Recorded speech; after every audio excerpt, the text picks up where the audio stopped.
Hindi to sa akin. Kaninong hikaw na to?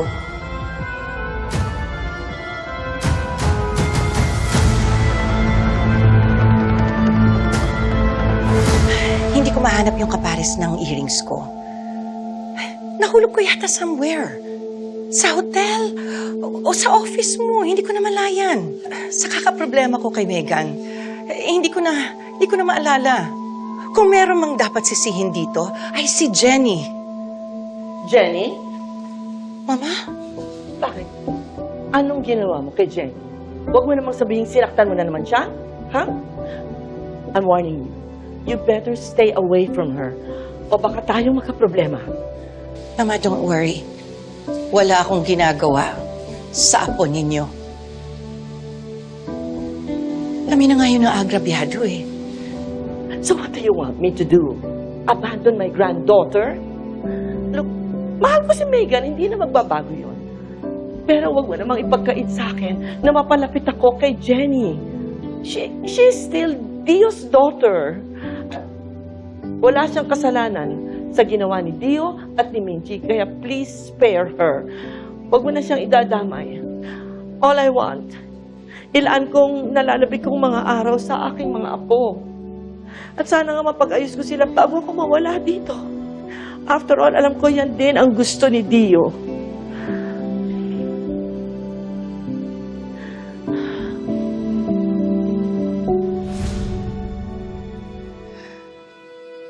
Vanna! Oh, what a surprise! I hope hindi ako nakaka-istorbo sa'yo. Of course not. Gusto ko sana na ako ang mag-abot nito sa'yo.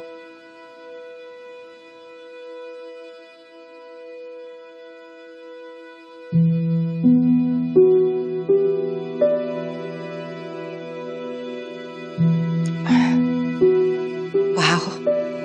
Congratulations. Thank you.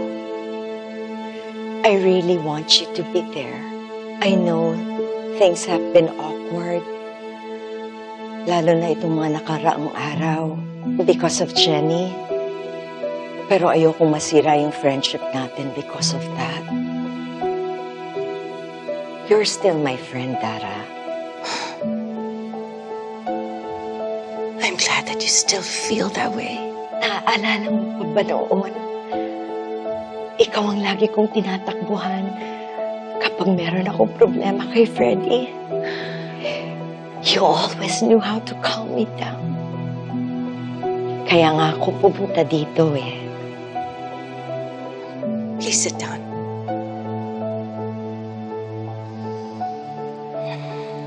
Is everything okay? I don't know. Hindi ko alam, Tara, kung napapraning lang ako, pero parang ang bababae na si Freddie.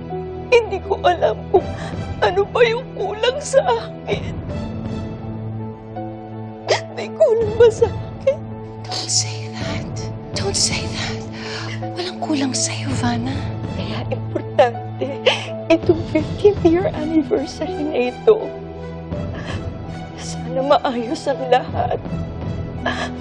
At kailangan kita doon. Kailangan ko yung kaibigan ko.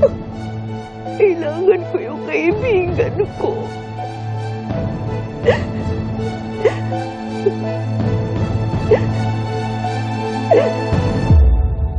I need you to find out where this came from. Limited edition yan. Kaya bibihira makita yung ganyang klaseng design. Start with the jeweler, then find out kung sino yung bumili niyan. I will coordinate with the boutique right away, Miss Vanna. Excuse me lang po, Miss Vanna.